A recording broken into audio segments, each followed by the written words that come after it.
ആന്ധ്രാപ്രദേശ് സംസ്ഥാനത്ത് ടി.ഡി.പി അധികാരത്തിലെത്തിയതോടെ മുൻ മുഖ്യമന്ത്രി ജഗ്മോഹൻ റെഡ്ഡിക്ക് കഷ്ടകാലമാണെന്ന് പറയേണ്ടി വരും.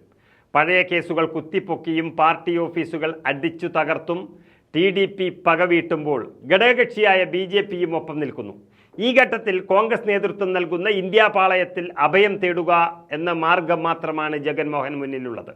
കഴിഞ്ഞ നിയമസഭാ തെരഞ്ഞെടുപ്പിൽ ജഗന് വെല്ലുവിളിയായി നിന്നത് ആന്ധ്രയിലെ കോൺഗ്രസ് ആണ്. സഹോദരി ശർമിളയാണ് ഇന്ന് ആന്ധ്ര കോൺഗ്രസിന്റെ തലപ്പത്തുള്ളത്. ജഗൻ കോൺഗ്രസ് നയിക്കുന്ന മുന്നണിയിലേക്ക് വരുന്നതിനെ തള്ളുവാനോ കൊള്ളുവാനോ നിലവിൽ ശർമിള തയ്യാറായിട്ടില്ല. അതേസമയം കേരളത്തിലേതിന് സമാനമായി സംസ്ഥാനത്ത് രണ്ട് ചേരിയിൽ നിൽക്കുമ്പോൾ കേന്ദ്രത്തിൽ ഒന്നായി നിൽക്കാമെന്ന നിർദ്ദേശമാണ് കോൺഗ്രസ് മുന്നോട്ട് വച്ചത്. അവിഭക്ത ആന്ധ്രയുടെ മുഖ്യമന്ത്രിയായിരുന്ന YS രാജശേഖർ റെഡ്ഡിയുടെ മകനായ ജഗൻ പിതാവിൻ്റെ മരണശേഷം ഹൈക്കമാൻഡുമായി തെറ്റിയാണ് കോൺഗ്രസ് വിട്ട് പുതിയ പാർട്ടി രൂപീകരിച്ചത്. 2014 സംസ്ഥാന വിഭജനത്തിന് ശേഷം ഒരു MLA-യോ MP-യോ കോൺഗ്രസിന് ആന്ധ്രയിൽ നിന്നുണ്ടായിട്ടില്ല. കഴിഞ്ഞ ലോക്സഭാ തെരഞ്ഞെടുപ്പിന് മുൻപാണ് ജഗന്റെ സഹോദരി YS ശർമിളയെ PCC അധ്യക്ഷയാക്കി കോൺഗ്രസ് ജഗനുമായിട്ടുള്ള ശത്രുത മറ്റൊരു തലത്തിലേക്ക് എത്തിച്ചത്. നേരത്തെ ജഗന്റെ വരവിനെ കോൺഗ്രസ് എതിർത്തിരുന്നു.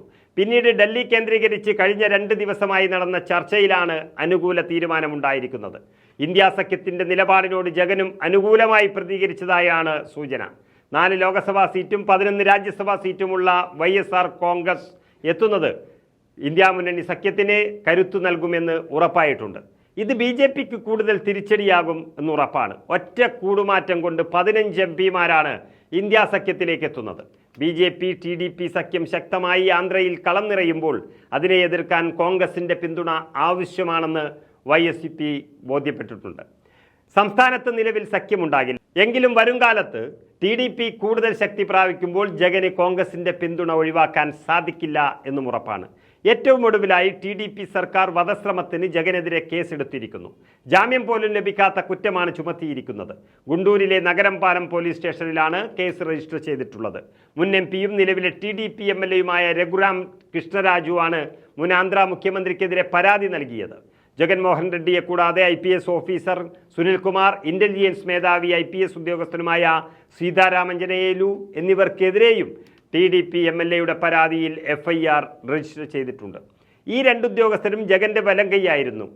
ജഗൻ ക്യാമ്പിനെ ആകെ കൂടി ജയിലിലാക്കാനുള്ള നീക്കം ശക്തമാക്കുന്നതിനിടയിലാണ് അഭയം തേടി ജഗൻമോഹൻ റെഡ്ഡി ഇന്ത്യ മുന്നണിയിൽ എത്തി നിൽക്കുന്നത്.